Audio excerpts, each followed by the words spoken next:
I have a big appreciation for photographers, of course, videographers, of course, but I have an even bigger appreciation for the ones who create a photography community around it. And today, to cut a long story short, because I could spend the whole live streaming introducing Tahusa, Anson, the man behind Tahusa, which is right here with us. Say hi to Camera Clara audience. Hi, And everyone. thank you. And thank you very much, Anson, for joining us. I know it's late night in Hong Kong, right? What time is it there? It's 9 a.m. for me here in New York. So for you, Yeah, it's 10, it's 10. 10 p.m. In Hong Kong Yeah. time. Yeah. So 10 p.m. on a Sunday, guys. Yeah. Imagine that. So thanks a lot, Anson. Yeah. And we are here today to talk about the building a photography community, which is something that I personally believe is the next step um, of becoming like a noble person, a noble photographer, right? All these big photographers, Ansel Adams, Sebastian Salgado, they ended up doing that, but without the intention of doing that. They built a great legacy. And that's why the community is important, because as time passes, people start talking about it. You start developing a style and connecting people together, which is one of the main reasons for why we are all here. So, again, thank you, Anson, for joining. And how about we start with introductions? So you tell where you live, what you Yeah. do, how did you start with the photography community, and stuff like that, and your website as well. So, folks, go to tahusa.co. Co as in community, right? That subdomain And is it for community or? I'm not sure about the short form. It's just because I couldn't register the .com. Uh, uh, I ended uh, up registering .co. nice. Yeah, Yeah. something tells me that co is community for some sort. And yeah, so tell us more about the how is the photography scene in Yeah. Hong Kong, and how did you start? Yeah, sure. First of all, I think big thanks to Ralph inviting me to this live stream section. And so my name is Anson, and if you know me online, my website name is Tahusa. So what that means is actually my full name. Chop out some of the letters, repeated letters, and then combine it together, become this kind of like a name. And I started photography when I was in high school. I think the story is kind of similar to one and others that you're watching online. Is that my dad bought me a digital camera, Uh-huh. a point and shoot Canon G9, and I tried to use it and I tried to abuse it to shoot in black and white mode with flash, covering the flash with all sorts of reflective material that I can do creatively to take different kind of shots. And things got changed after I entered into university. So in the university, some of my friends asked me, "Hey, why don't you try film?" My initial reaction to them is that, "Can I still buy film?" So this kind of sentence or conversation, it became the next kind of like 10 years conversation with my friends. Every time when they talk to me, what kind of camera is that? Can I look at the pictures? Sorry, it's filmed camera. Oh, you can still buy film. And this conversation, just keep on going. And I think in university changed how I feel about film cameras, and I should film a lot at the time. Mm-hmm. And film wasn't that expensive comparatively, and is also very accessible to buy. Like I still remember my favorite kind of film is the Portra VC 400 and also the NC 400.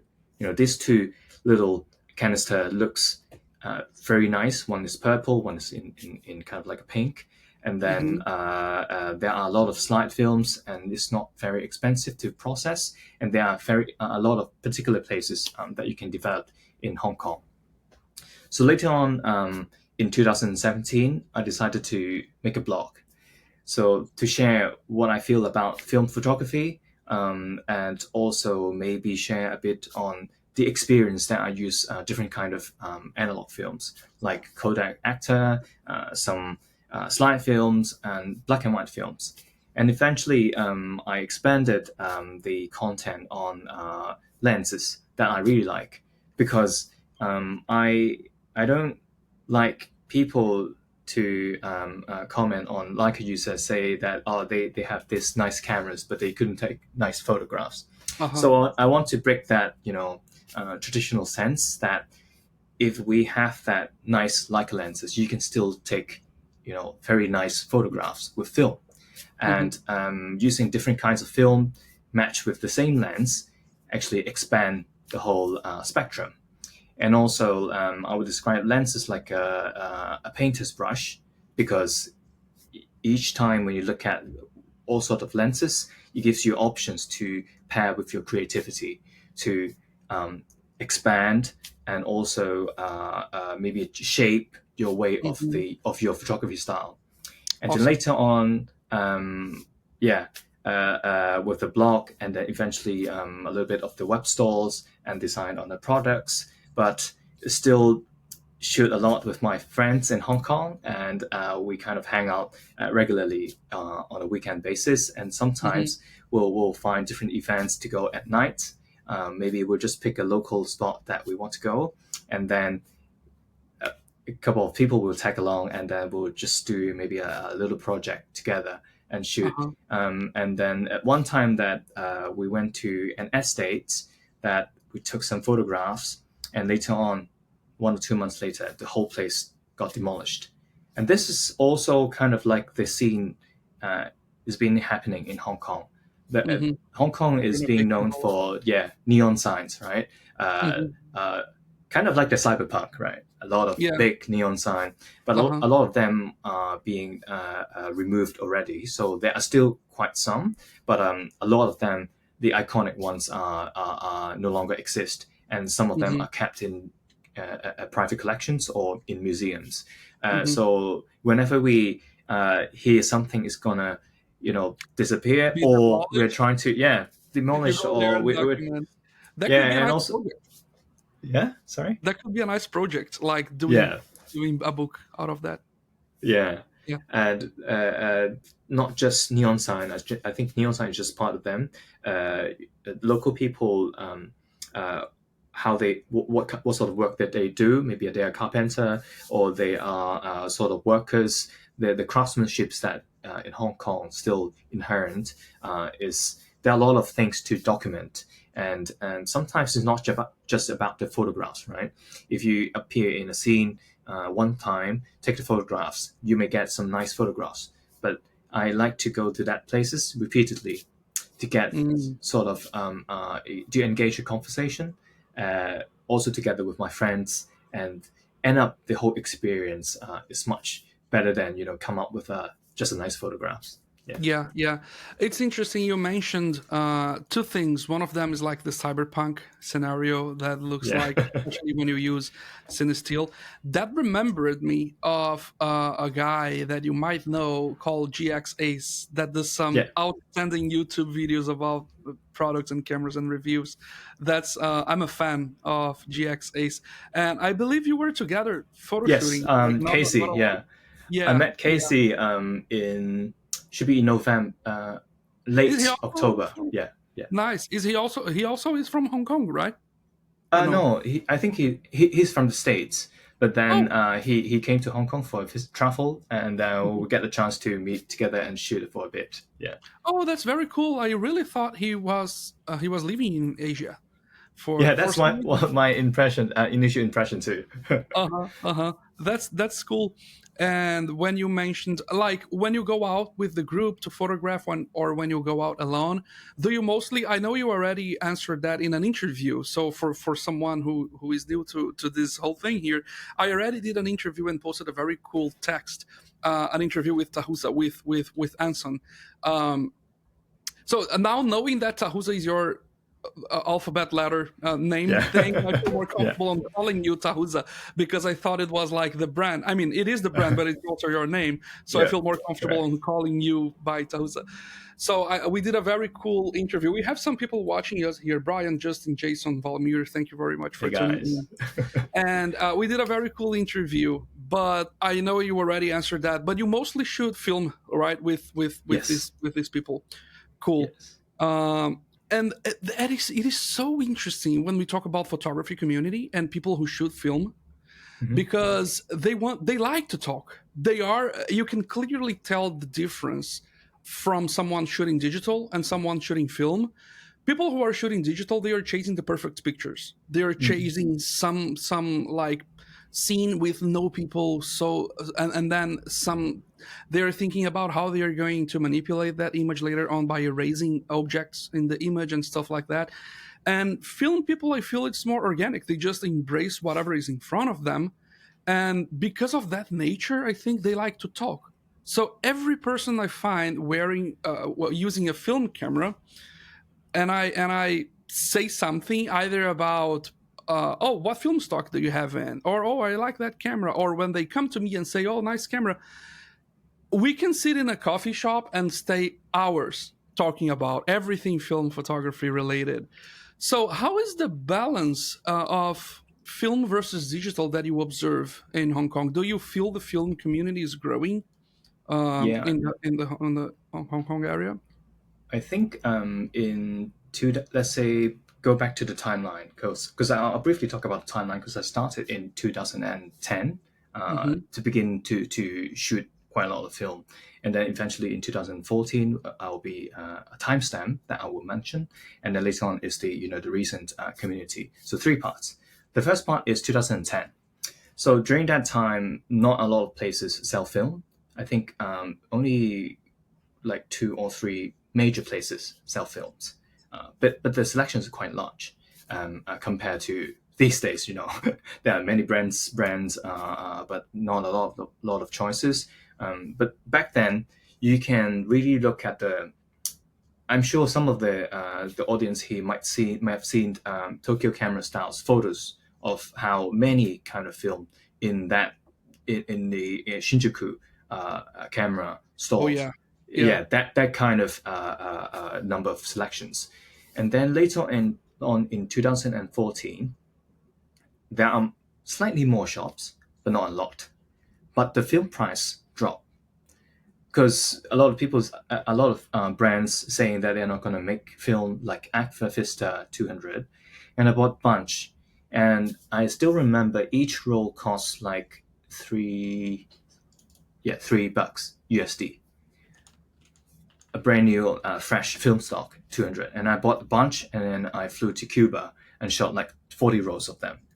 And then I think the community start growing in from that sense up to COVID, and COVID is obviously like a boom. Suddenly, friends text me, "Hey, Anson, which Leica or which film camera should I buy?" And then later on, is my wife's friend text me, um, "Your wife asked me to find you. What sort of camera should I buy?" And eventually, not just the camera, but what kind of film should I use? You Mm-hmm. can kind of sense the community get stronger and more compact and expanding also. And these days, it becomes kind of like part of their life, part of the kind of lifestyle. I would say in Hong Kong, a lot of people, not just locals, but you can see tourists from China coming to Hong Kong. They also have maybe some sort of small Kodak disposable compact cameras, Mm-hmm. Ilford black and white disposable cameras, or it's so common. Like I would say, at least 50% of the people must have a film camera on their hanging on their neck in Hong Kong, um, and That's great. That's music to my ears. also finding a developing lab. Mm-hmm. I'm not sure the case in the States or other countries, but in Hong Kong, the labs are walking distance from subways, like MTR stations, Mm-hmm. like 10 to 5 minutes walk, or even just come out to a station. Uh, um, it's so convenient. Like if I want to develop film today, either I can just take a bus, like 15 minutes, go there, drop my rolls. By the time I go home at night, finish dinner, I get the scans. Yeah, Oh, that's that's yeah, great. That's great. yeah. And how much it is average to develop a C41 with scans? Average is kind of like 7 to 8 USD with scans. Yeah, That's great. yeah. That's very very It's fair. quite reasonable. Yeah, Yeah. Uh, so when you were talking about people with the film camera, something crossed to my mind. I was one of these person, one of these, and I see that these also happened to other people, which is starting with digital naturally. The default is basically starting with digital, and then getting their first Fujifilm camera, digital yeah. Fuji, and then seeing the filming there, Hmm. and then playing with the Fuji X recipes to simulate like Yeah, Kodachrome and some stuff like that. And what always crosses to my mind is like, is Fujifilm responsible, inadvertently responsible, for the rise of film again because of all the awesome work they did with their JPEGs, color science, and the film simulations in their digital bodies? Do you think that Fujifilm is somehow, on a very nice way, responsible for that? I have that impression. I mean, I didn't read it anywhere. It's yeah, not stated anywhere. yeah, It's not on Fujifilm's website. They would not like have the. They would not say that. It's a more like an insightful thing. But I think that Fujifilm is. We should be very grateful for Fujifilm yeah, for for the film, because many people started shooting with film because they wanted to experiment the real thing, yeah. right? I, So they I got the Fuji cameras and film simulation. Do you think that also they have that impression? Yeah, I agree to your point that Fujifilm, the recipe, makes people curious about film. Yeah. Because from my understanding, I'll be like 2 points. One is Fujifilm recipes, and the second point is the newer generations. What sort of experience that they actually had, Mm-hmm. and what they are looking for. So that two parts. Correct me if I'm wrong, but first part is when a products that launch in the market, and from what my initial impression is, it's just plant a seed in people's mind. Like this is the Across simulation. Mm-hmm. Oh, so Across is black and white, and what's the actual Across look like? People will be quite curious. What's so different between a digital simulated Across and a film Across? Yeah, black and white may be a case. Maybe other film stock like Provia. I can get a Provia film stock simulation. It looks really nice, but in actual sense, a slide film, when I operate that, how does it look different from the simulation? Yeah. So I guess I guess from maybe commercial point of view that that's my assumption only.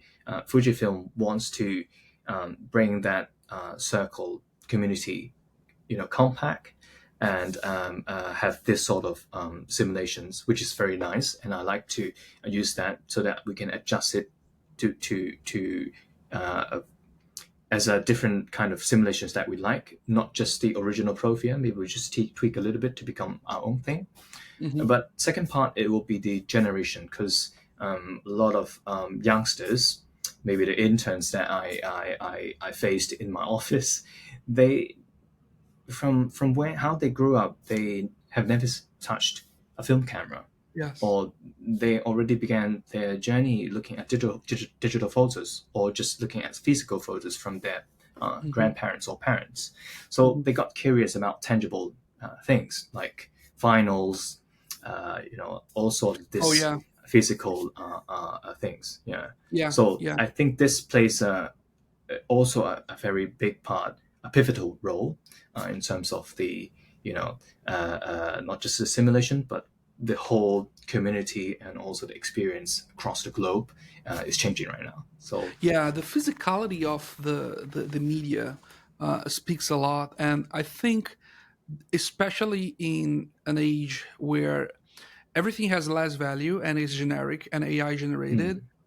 The film with its physicality, like with you touch the negative, you see it, it Yeah. helps you be more deliberate on what you're doing, especially because each shot costs you money and time if you're developing Yeah. it yourself, right? And there for lots of modern purposes, digital content creation included, film is great because you Yeah. can generate content regarding every single aspect of it, from going to a store and buy film, to the how classy the canisters and the packaging is, to loading the film on the camera. You can create videos showing how to load films in different cameras, 120, like the regular door that opens on the back of the camera, things like that. Everything is so prone, so interesting for content creation, which is interesting because digital content creation is something very modern, very new, and film is hundreds years old, right? So film has that interesting characteristic of helping content creators to create lots of content, educational content, um, like the ones you have in your website, like you have courses, right? Hmm. That people can get the courses and can learn from you.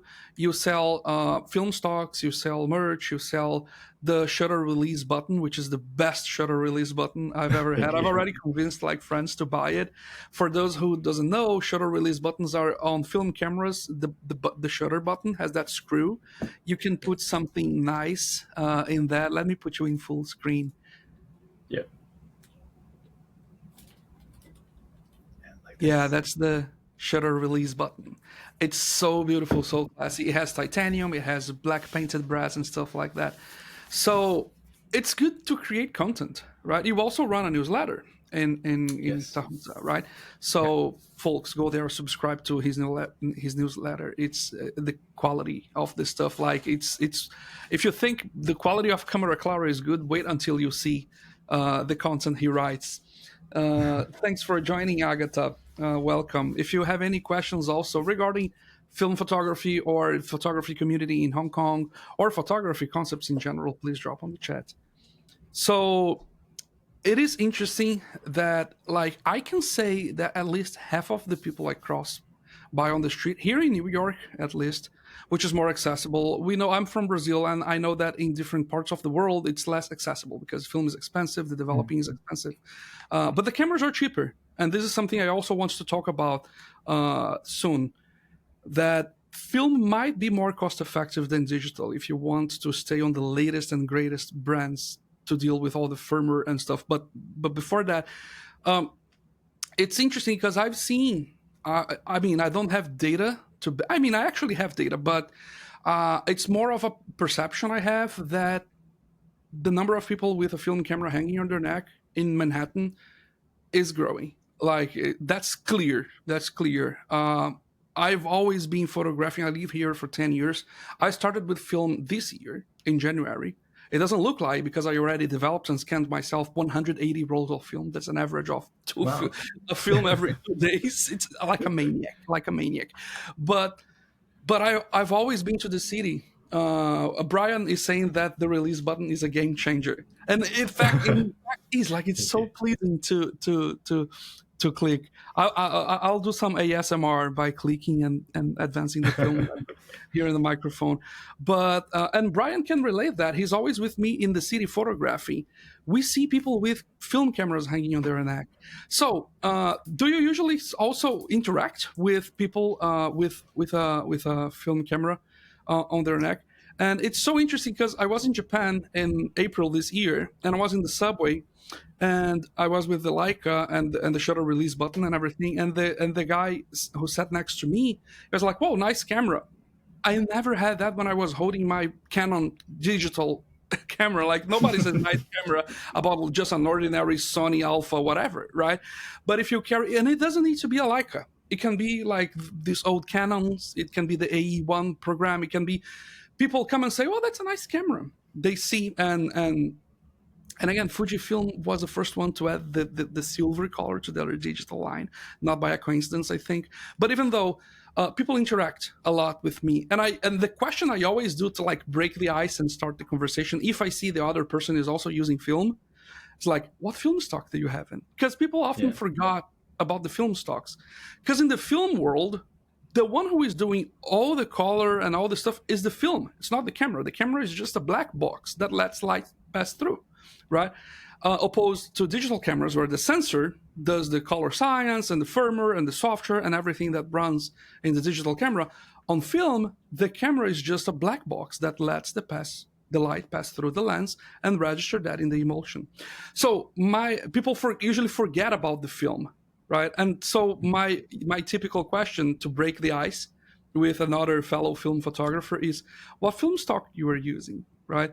Do you have any question that you always find yourself doing to start a conversation with another fellow film photographer that you see on the streets or stuff like that? Do you talk about the cameras? Do they come and talk to you? Yes. Yeah. Usually, when I just go to a local restaurant and sit down, maybe put my cameras on the table, immediately the guy next to the table will be like looking at nice Yeah. camera. Yeah, it already happened. Regardless what cameras that we are using, Yeah. not just expensive cameras, but maybe just point and shoot cameras. Yeah, and then we'll start talking about, oh, how long have you been shooting maybe film? And I'm usually, another question will be, I am quite interested to shoot film, but don't know how to begin. And then we'll start talking. Maybe you should try this. Take a camera first. Yeah, so it's every day. Even if I go down from the office to have lunch, I'll see people with a film camera on their neck taking pictures. Yeah, That's just nice. everywhere. That's very nice. Yeah, and the Yeah, restaurant thing already happened to me as well, because it's different, right? It's atypical. People see yeah. and like it really starts a conversation. And as you said, like lots of people wants to start, they don't know how. So that's why I think that creating content, regardless of the deepness, the knowledge dive deep we do is Yeah. important. We can have very deep dive deeps, very deep knowledge sharing about film comparison with film and digital and um, emulsion and infrared and things like that. But we can also have simple content creation, such as how to load film on a camera to help Mm, starters, to help people yeah. starting. When I joined the film, when film photography came to my life, I didn't know how to put a film into a camera. So I saw on YouTube, and then okay, that's how you do. First time I did it wrong. I did not properly load the lead, and then I took a roll just to come back home and realize that no shots were taken. I was my friend. He didn't ask me, but while we were walking on the street, he took his first film camera. It's a Nikon F100. He put a roll of cinestill inside, and then start changing ISO in each shot. And then he Mm, looked at me, and I look at him. What are you doing? And then he said, I'm changing ISO each shot, like digital. I said, yes, yes, that's not a good idea. Good idea. yeah, And yeah. eventually, that roll of film is become his first officially. Frankenstein. Imagine that, yeah, Frankenstein Yeah, kind of yeah. like a shot. Yeah, And that's interesting because on digital, the default is to work, is to have some yeah, sort of image. You have preview right after, you adapt, you adjust, and you get yeah, success. On film, on the other side, the default is the failure, is the yeah, chaos, it's yeah, not working. If you do one thing wrong, it's either like nothing, you have all or yeah, nothing, right? Which makes me believe that film humbles all us down, right? yeah. Because there's no No short cheating. trick. There's no No like, yeah, shortcut. no shortcut. So if someone is saying like, "Hey, you might be doing this wrong," you'd better pay attention and do things deliberate because you're just wasting time photographing, and then when you develop that, you get a blank. And that Mm, step goes from photographing to developing. I already did a mistake once on my developing that I blanked 3 rolls of film on a trip to Brazil. wow.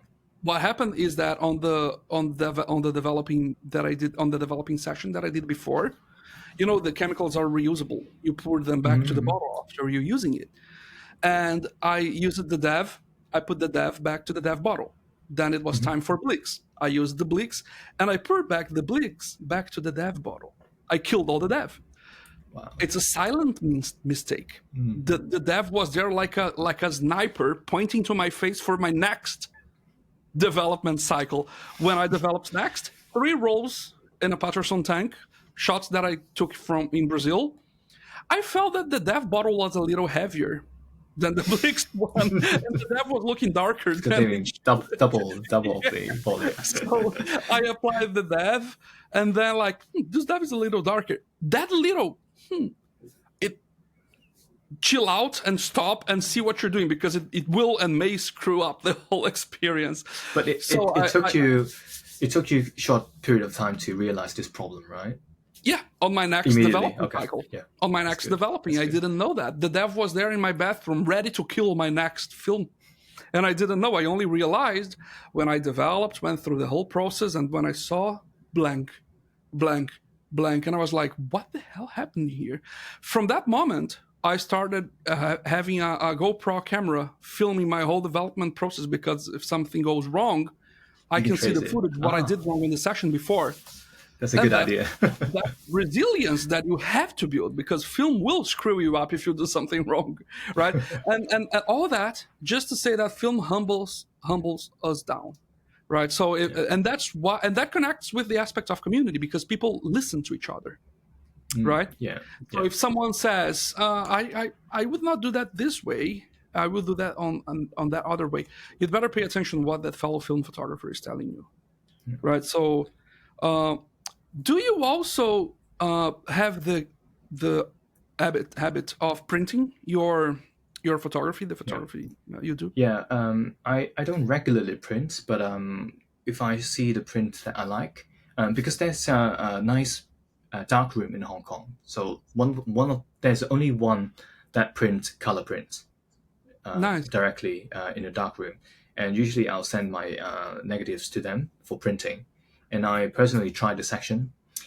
It's difficult. It's much more difficult than black and white, but it's rewarding because you need to black and white. You just need to beware of the timing, the setting of the aperture, maybe not dodge and burn. But with the color, you need to tweak the color cast, the cyan, the different kind of channels to get the right sort of color.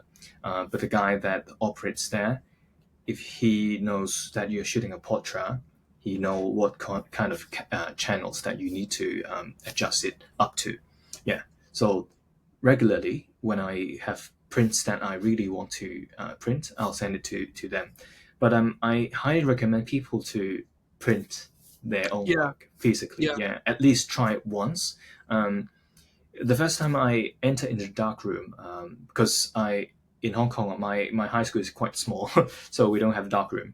But my first dark room experience is already after university. So I came back to Hong Kong, joined a workshop, and then I feel like I completed the whole process. From developing the film, shooting, developing the film, and then printing, and looking at the print is just feels so rewarding.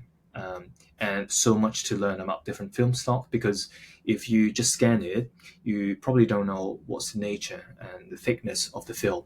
And let's say, for example, a Rolleifilm film is so thin that if you just put it on in a dark room, if you even use a f8 aperture projected on a paper, it will easily burn your paper. So you need to be very careful. The density of the film, what sort of filters that you want to put.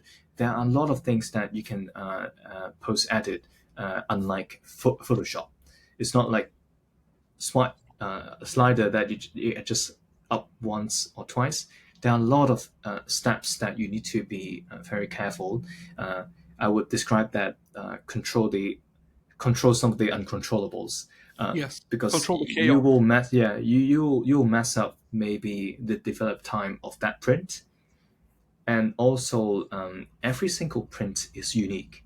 You cannot Yes. replicate the same print, even if they are kind of like identical, just like film, because we shoot one frame is capturing uh, uh, that period of time, and that period of time just preserved in that frame, right? Just like Yeah, printing. Yeah. yeah, So yeah, each time you dodge and burn that kind of pattern, it just yeah. stays uniquely on that print. Yeah. Yeah, yeah. Sometimes I'm going to my keyboard because I am on the chat welcoming new people watching. So, hi Melissa, hi Mochian Okamoto. So thank you for joining us. And you said two things that caught my attention there. One is that a scan, it ends up turning the thing into digital. So once you get into the digital realm, it's all slide pushing, it's all mouse click, it's Mm. all pixels, and then you have the raw files that you convert and things like that. So it also has its value, but it's a different story, right? Yeah. And something interesting that you said about the non-fungible aspect of prints. It's what digital tries to do with the NFTs, the ridiculous thing of Yeah. Yeah. crypto. And so when you print on a darkroom, it is in fact unique. Yeah. But when you print out of a printer, like when you scan and print, like the printer I have right there, it's a Canon whatever. Uh, it's a file being printed. What do you think about artists selling numbered prints, like number one, number two, number three, of digital of pictures that had been printed by a printer? Because a printer is a machine that is Mhm. designed to make the very same output, Yeah. right? The perfect printer would make clones, Mm. undistinguishable pieces of ink on paper that you look to one, look to the other, and you say there is no difference. A Yeah. perfect printer would do that. Do you think it makes sense for artists selling numbered, like, limited editions, like number one, number two, number three, of something that had been printed by a printer and not by a darkroom process with the what I'm saying? Yeah. Because Yeah. Yeah. that analog process is in fact unique. It Yeah. makes sense to have them numbered. This is the number Mm. one, this is the number two, this is the number three, limited set of three, right? But some photographers, they sell the prints in limited editions from digital work. What are your opinions on that? What do you I think? think first of all is um,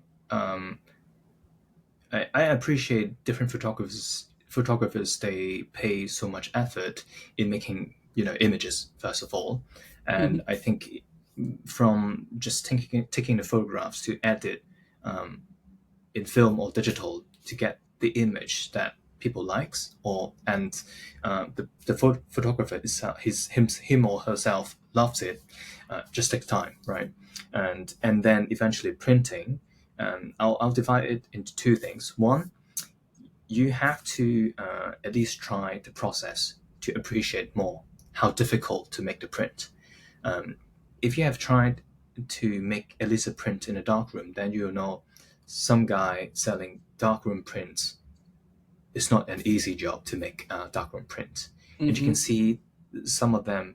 Um, they need to use a brush to fix some of the maybe dust or paint missing on the print. So this is one thing. And the second thing is about digital prints, whether they should sell it in a number way, because I think it's just depends on how our preference. I don't think there's a definite answer because it's just like craftsmanship versus machined making Manufactured. Yeah. process manufacturer. Yeah. So two of them are giving you different things, right? Even Yeah. the same printing two different way is different. So it's just a preference. Sometimes I'll describe it maybe like a lens. Sometimes we want vintage lenses because we want the flaws. We want that painterly bokeh, or we just don't want things that sharp. But sometimes we want something clinical, very sharp, very well defined, like paintings. Some of them are abstracts, some of them are extremely realistics. So it depends on different stage of our lives, different stage of our tastes and preferences. So I guess having these two options would be nice for people to choose from. Yeah. Yeah. Now you mentioned something interesting. Maybe to add that unicity to what makes it unique to Unique, a yeah. print printed by a printer.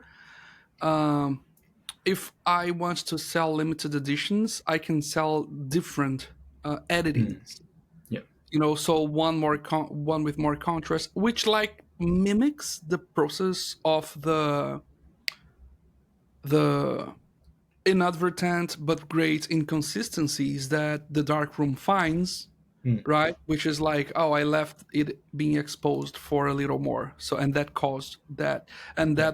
that's what makes that edition different than the other one. Maybe when I'm doing digital and I want to sell uh, limited edition prints, I can do like three different edits that fit my taste, but they're different, so they're unique. So number one is different than Mm, number two, which is different from number three, and have them printed and sell them as printed objects, not printing on demand.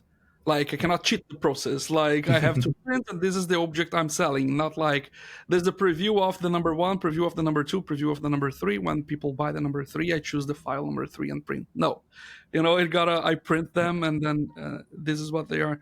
And you talked about the dodge and burn, and that Yeah. also requires some level of being an artisan, right? Yeah. Being I don't want to use the word artist here because digital photography can also be a form of art if you work on the composition, on the shot, and Mhm. everything. But I think that the real dodge and burn in the darkroom relates more to the fine art of the skills needed to master the Mm, craft. mm, It's more close to a painting, to yeah. getting the actual paintbrush, and actually painting that, right? Uh, Yes, I think so dodge and burn, you also need to, sometimes when you look at the prints, you need to analyze without any chat GPT telling you what to do, right? yes, Look yeah, at the images, separate the areas that you want it brighter or darker. Then you think, how should I do it? yeah, yeah, Expose more or less? How many? How much? So there's no clear guidelines, no absolute numbers that you should do it. Usually, when I do a test print, I'll just say 5 seconds. After 5 seconds, the print look at it. Should I do 6 or 7? So that call is based on judgment. yeah. And if you And practice you were more, in, yeah, yeah, you kind of know, should I leave it darker or brighter, more contrast. A lot of things that you can change. But if you want to change everything at the same time, you'll get a much steeper learning curve, just like film. yeah, Yeah, yeah, yeah. And you were in control ultimately, yeah, right? yeah. Um, so back to the community conversation. Do you participate or organize photo walks in your region? Do you do them oftenly? Both. Nice. So because I think photo walk is a good way that to learn what others are doing Uh huh. and learn not just what you like, but share what you like and learn Yeah. from and listen to what others like. For example, I am quite stubborn on or not so open minded on wide angle lenses because usually I just shoot 35 and 50 mil.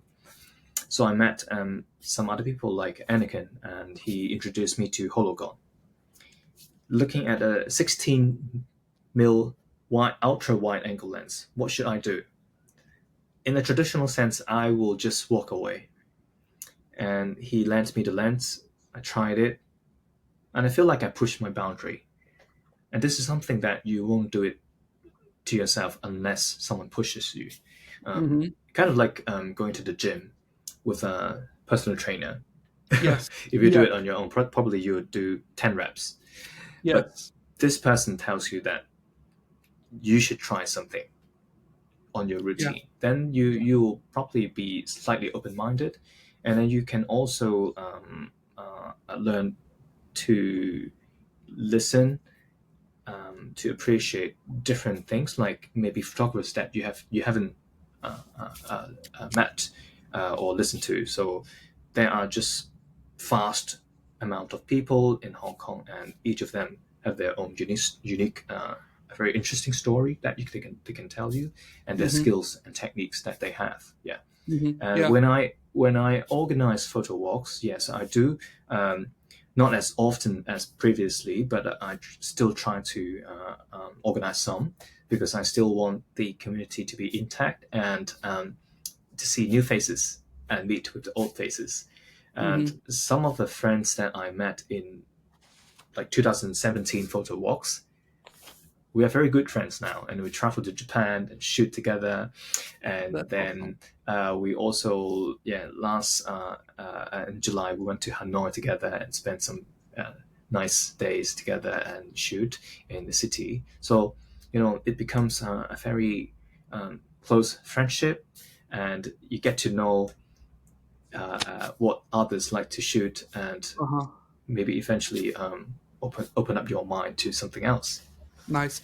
And film photography, photo walks, right? We are talking about. Yeah. Um, it's one.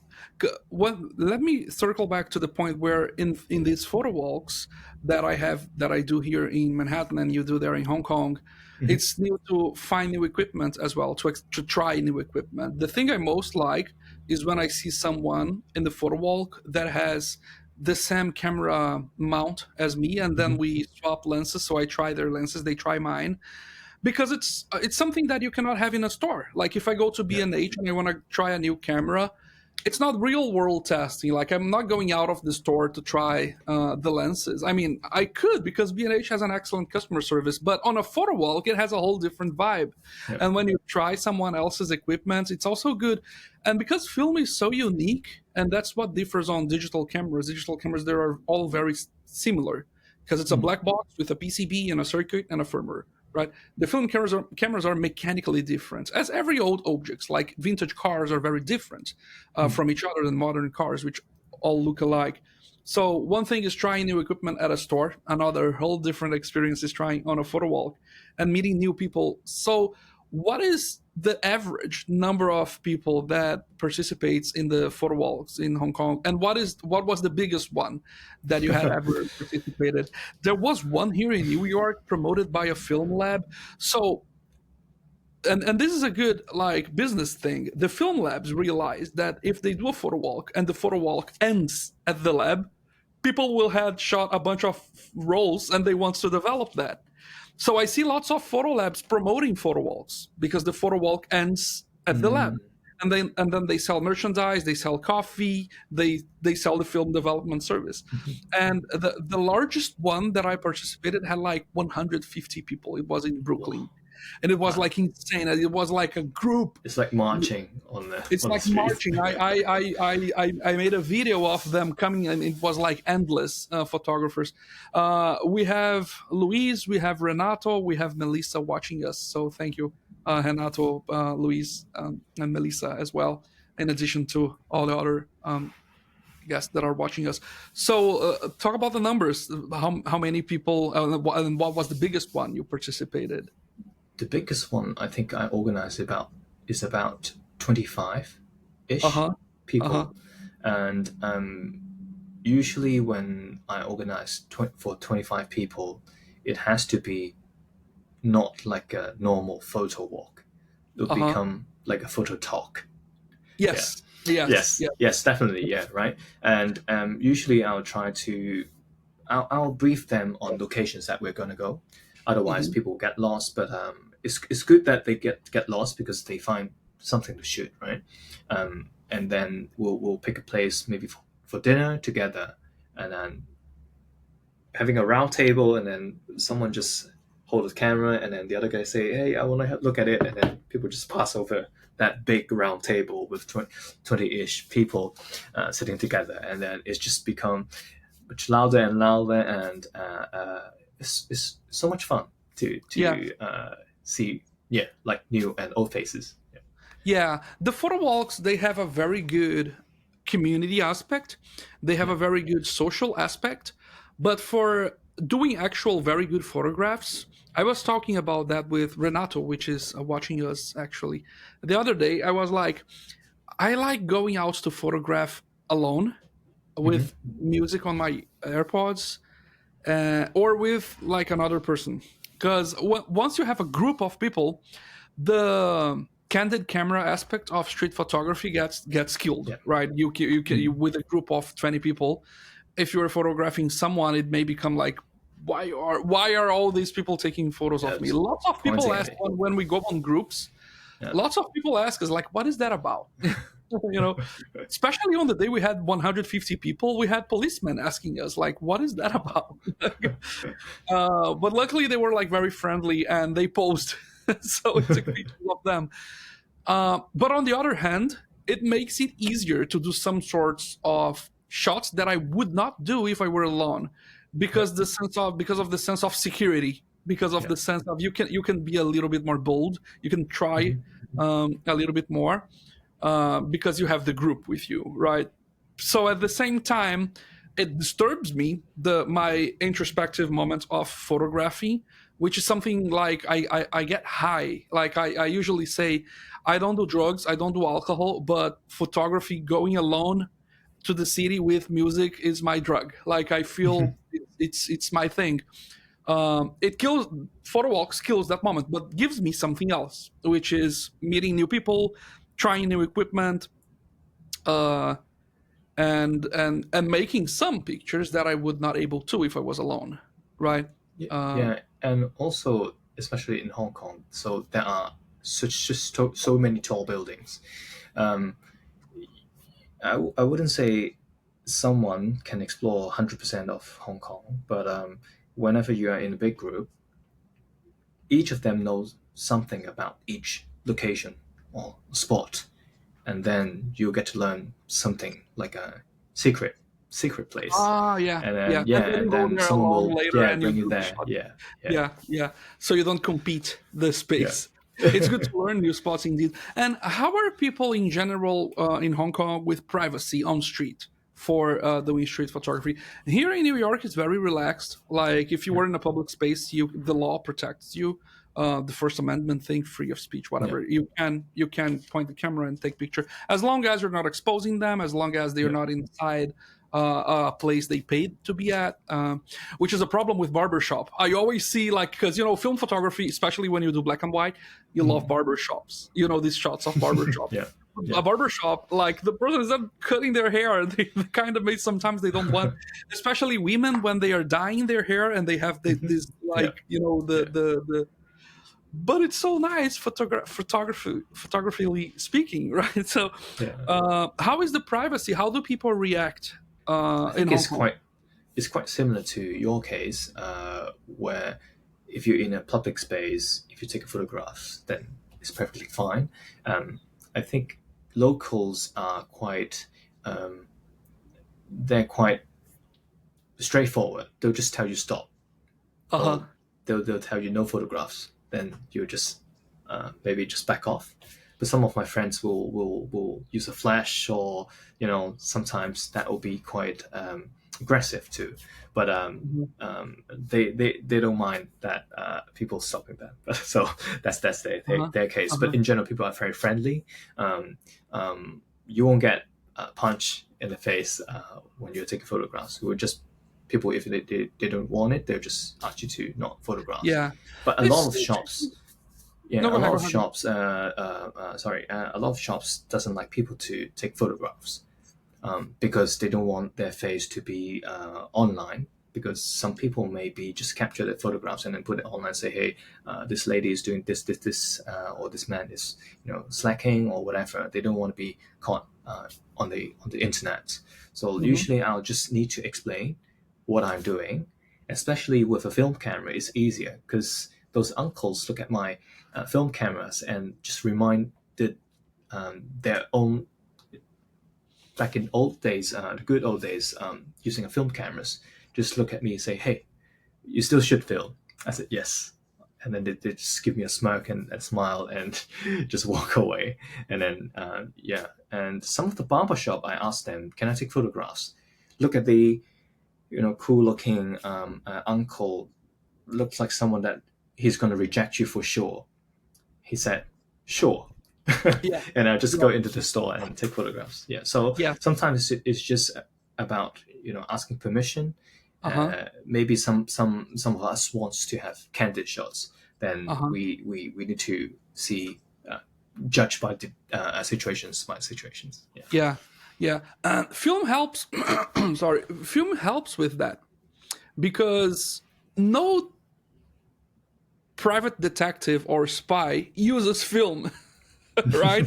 So I realized that when they see and they identify that I am using a film camera, sometimes it gets easier. They go easy on me because they know I am not with a giant camera taking like Hmm. burst pictures, like 5-10 pictures of per second. They know it's more artisan. They know Yeah. it's something more for the art, not for, because it's film. So the media Yes. speaks about it a lot. And something that I do that I don't know if you can see here. Let me do the Yeah, focus. again. Wow, looks like a nice envelope. Yeah, so I bought this letter envelope, and in this letter envelope, I have lots of pictures, street photography Nice. pictures I took, right? And then if someone challenges me, I'm always with that. I'm always with that thing. It has my initials, it looks professional. It makes it easier for me to explain that I am a film photographer. Look, I take pictures of strangers on the streets. Like you're not an exception. This guy was in Manhattan with a sign saying "Need money for penis reduction surgery." And he got it's very American, like French fries behind it, and like it's in New York where marijuana is legalized. So he's wearing. So I show these, and they're signed, and like I signed all of them, and then I even like if the person wants, I give it to them or whatever. So That's a good I idea. yeah, I That's a learned good that tip. from an old photography guru in Brazil. He was like, if you're doing street photography, carry a little album with you in case you get extremely challenged as a last resource. If someone calls the police, whatever, if someone wants trouble, get the photo book ready, and then like it makes it easier to explain that you are there for the art, that you are a street photographer, right? So uh, sometimes when I remember, I put that in my bag, and when I'm carrying a larger bag, I just put it there, and which makes it interesting because I usually bring these on photowalks, and I handle to people, so I'm always printing new ones and giving them to people. And an idea I had was getting these instant cameras Mhm. and taking pictures of people on the streets, printing and handling it to them with a sticker on the backside with a QR code pointing to my socials. So if people wants to connect with me, that's another interesting idea that I'm Yeah. thinking about doing. So in terms of privacy, but it's easygoing usually. Mm. In Brazil, it's a little harder. People are not very used to street photography. Mm. I think that here in New York is easy because it has always been a big city, right? I assume the same with Hong Kong, and you cannot expect privacy nowadays. Mm. If you're going out, there's cameras all around. There's security Yeah. cameras all around. There is like all dash cameras on cars. Cameras are all around, right? So Mm. but it's interesting to learn more about the aspect of privacy in street photography in Hong Kong. What is the style that you most like doing? On Is it landscapes? Is it street? Is it conceptual? Is it what's your favorite uh, theme? My my favorite one will be portraits. Hmm. Yeah. So what I really enjoy is to observe the expression on people's face without them knowing, and then capture that scene candidly. That's my favorite kind of style. But also occasionally I like to do compressed like telephotographs, tele lenses shots that highlights the texture, and uh, just want to give you guys a little bit more context in the environment of Hong Kong, because shooting people is a little bit, people are quite sensitive. Hmm. When they feel like being captured, they'll be like looking at you. So you have to be very cautious about this. Um, and secondly, is the buildings in Hong Kong are extremely tall. So usually about 40 to maybe 50 floors high. So it just blocks the sun, but it also gives a good um, reflection from time to time. So each year from different time, the light will reflect from certain building to the streets. So you Ah, get different interesting soft lights, and that's why you get more creativity on the streets. And every day you look at the street, it looks kind of different. Yeah, and then during the day, because everything is so dense and compact, so you can get a lot of things for street photography. But also, it also means to me that it's quite messy because the billboard is not looking nice. Maybe the words is not nice to me, so I want to isolate that. That I'll use maybe a 50 or a tele lenses to compress a little bit on what I want to express. Yeah. nice, nice. Do you often use telelenses with the rangefinder focusing? How is that? Is it hard to focus? Do you do zone focusing a lot?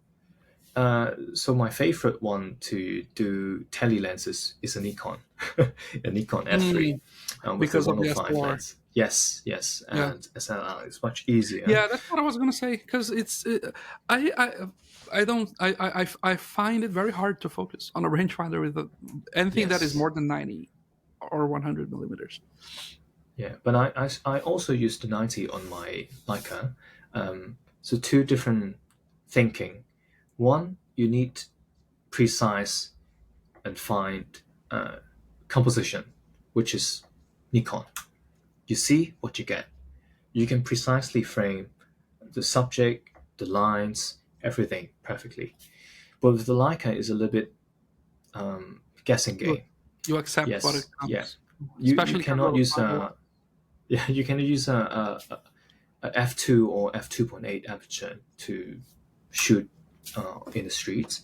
You need to Hmm. stop down to like f8 or 5.6, at least that depth of field, to get a nice, clean and compressed shot, similar to what you see in the Yeah, viewfinder. Yeah. yeah, that's interesting because the equipment. I'm not going to use the word dictate because it's very strict, but the equipment influences on the Mm. result, right? And I think that's why Leica had been like consecrated as the street photography camera, because it makes it so easy to put a 35 Mm. millimeter or a 50 millimeter and go on the streets with zone focusing, Yeah. because some everything that is far than 5 meters or 8 meters is already infinite focus, right? Yeah. So especially on the 50, and that's why it was Henri Cartier-Bresson's favorite focal length, probably because you don't need to get too close. The focusing is easier. I assume he used cameras without rangefinders at the time, like the blind Leicas, right? Maybe I don't know. So zone focusing goes a long way, and that's why Leicas are. It helped developing that brand for the Mhm. brand, like that personality for the brand of street photography, and that's why it's no coincidence that 8 in every 10 street photographers are using a Leica camera. The ninth one is using a Ricoh GR, and the 10th one is using a Fuji X 100 Yeah. Yeah. something Exactly. one. So, which I had the X100V. It's a nice camera. I regret selling Yeah. it. It has leaf shutter and defilter. It's a little uh, Yeah. It's a horsepower. very good size as well. Yeah, yeah, and it's good for studio as well because of the leaf shutter. So you can do, The flash. you can, yeah, it's a nice little camera. And yeah, Also, I think we, yeah, go ahead. yeah, sorry. As also one thing want to add is not sure if it's because of film. In general, film photography people are more open to experiments because the Yeah, nature of shooting film itself is already easy to ruin the result. It's not yes, that it's difficult to get the image. Uh, I still remember when I shoot the first roll of film, I was lucky. I got 36 shots or uh huh, 35. Maybe one of them is blank in my black bag.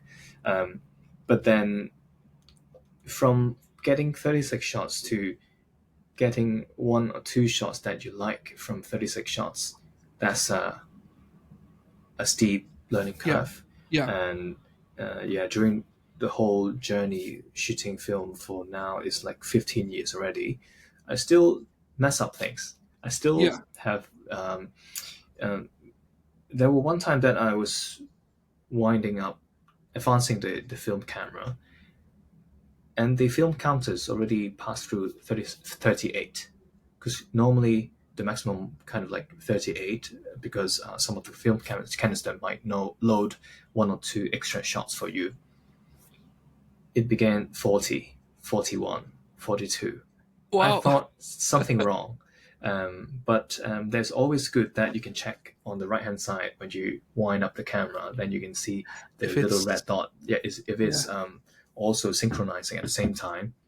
It yeah. was. So there's nothing wrong that I Uh-huh. did wrong. Uh-huh. And Uh-huh. eventually it's just that film um, loaded extra frames for me. Was it hand spooled or like Kodak or factory made? Was it? It's a Reflex Lab 800T.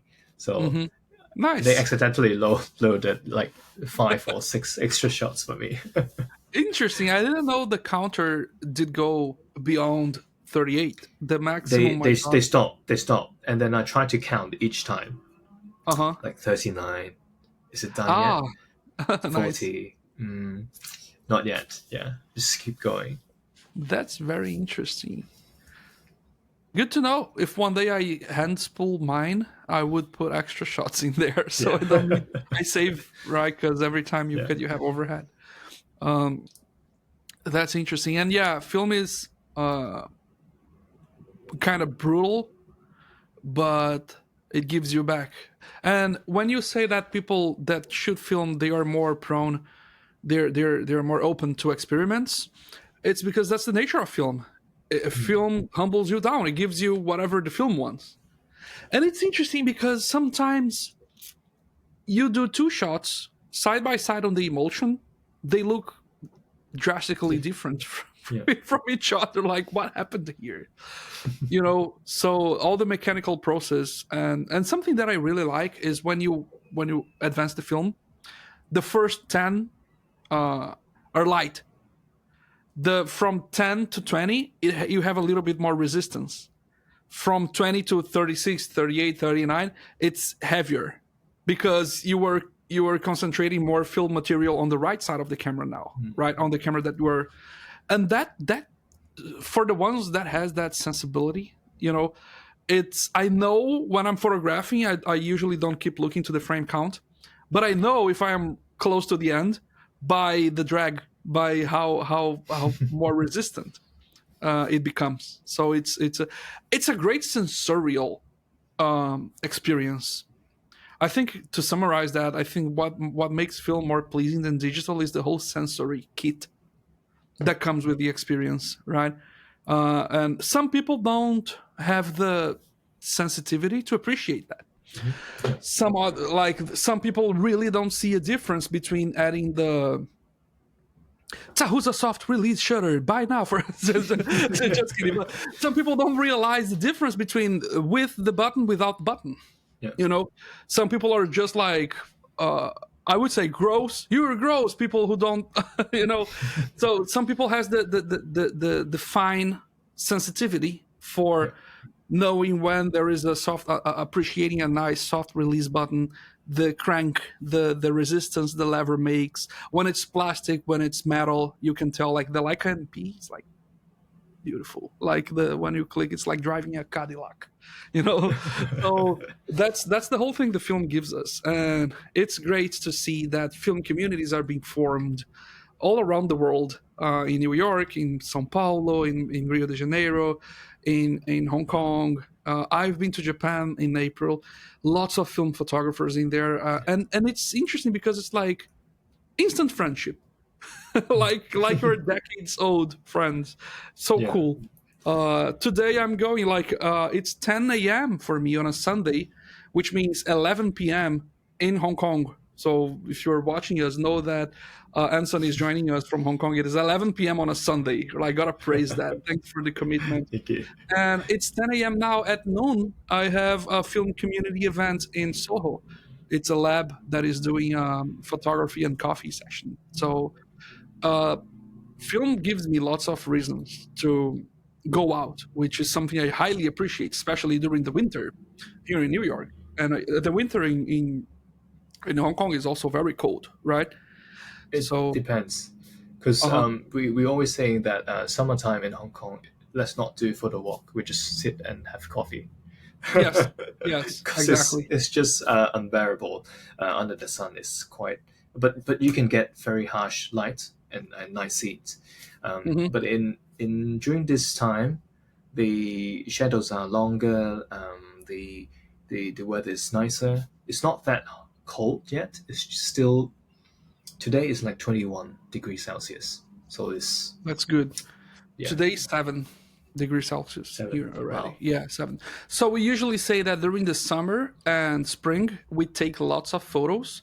And during the winter, we develop them. So I have a backlog. So developing and converting, taking the pictures with the that's my rig. It's blurred because Oh, of the okay, yeah, but it's the negative supply light source. That's my nice. photography corner. So during the winter is time where I organize the negatives into the sheets because this is something I hate doing. Like the worst process of all, it's not developing, it's not spooling, it's not doing the darkroom print. It's not letting the film dry. It's not scanning. It is cutting the films and putting into the sheets. That's like I have 15 rolls I because it's always so worry that annoying. I cut it slightly off because a lot of shots that I took in Hong Kong are at night. Oh yeah, yeah. So I need to So there is measure the no space. density. Yeah, Yeah, yeah, yeah. to cut between it.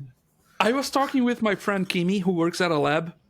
Uh, and he was like, "That's why we charge $2 to do that. Because if you're frustrated when you do that with your shots, imagine doing that on a customer's role." So we do it very slowly, especially at night shots. And I only realize when I scan and invert the colors and I see like something cut in the middle. I have many shots like that. uh, Um, yeah, but on the scan because I use a film mask, right? When, okay. when scanning, Yeah. so when I put the film in the carrier, I sometimes don't know there is photographic area there, and I cut a little bit. Mm. But so I usually scan before cutting, so I Oh keep the yeah, non-destructive process we're until the I see the same. Yeah, digital. And if I screw up really bad, I go back and rescan. yeah. Rescan it. I thought about using a panoramic mask so I have more room, Hmm. but that means I need to make the camera Yeah, far. figure it out further. I Yeah, lose resolution, yeah. and I use the GFX to scan. Like I Wow. usually say that the only reason I have a medium format digital camera is to scan my negatives. Scan So it. like praising the film gods. All right, Tahusa, we are reaching the 1 hour and 15 minutes mark. Uh, I hope everybody watches us until this far. I would like to thank you again, especially on committee on a Sunday night to talk about the aspects of film photography community and film photography in general in Hong Kong, how it contrasts to New York. Some of the topics I made notes about the topics we did introductions. Again, go to tahusa.co. He has a great new newsletter. He sells merchandise, shirts, the best shutter button, release button that you can have, titanium, brass, painted black, very fine handcraft art. He also sells prints, film stocks, and he also has a very cool newsletter on tahusa.co.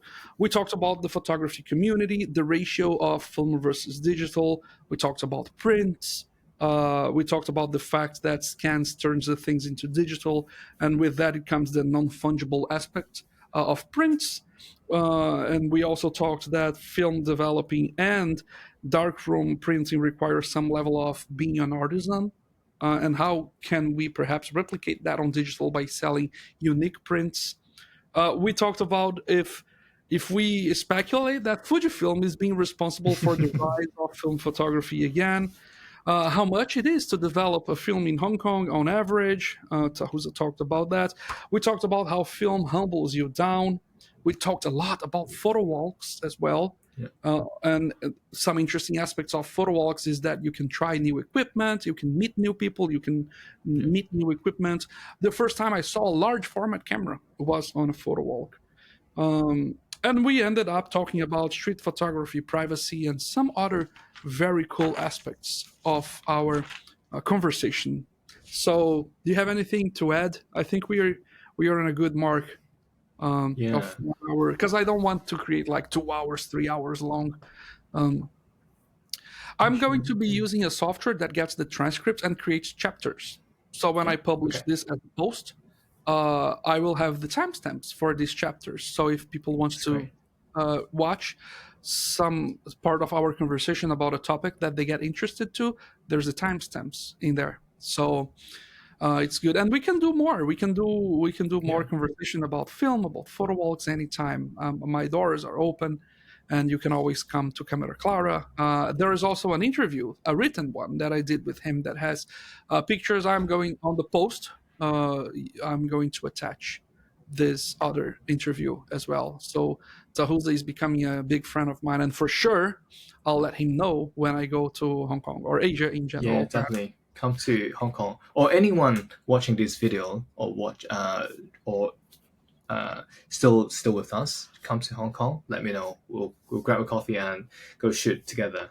I'll show you some of the Yeah. cool places.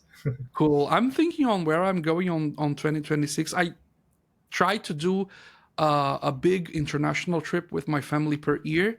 I'm thinking about Hong Kong for 2026. So I'll let you know for sure. Wow. It's gonna We're Yeah. gonna have a very good time.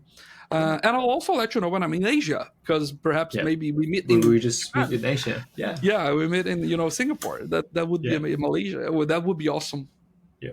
All right. So thanks everyone for joining. Thanks, Anson, for staying with us on a Sunday night. I hope you enjoyed, and see you on the next live streaming. So bye bye for now, Thank and you. Thanks, see you on the Ron. next one. Thank you for watching. Okay.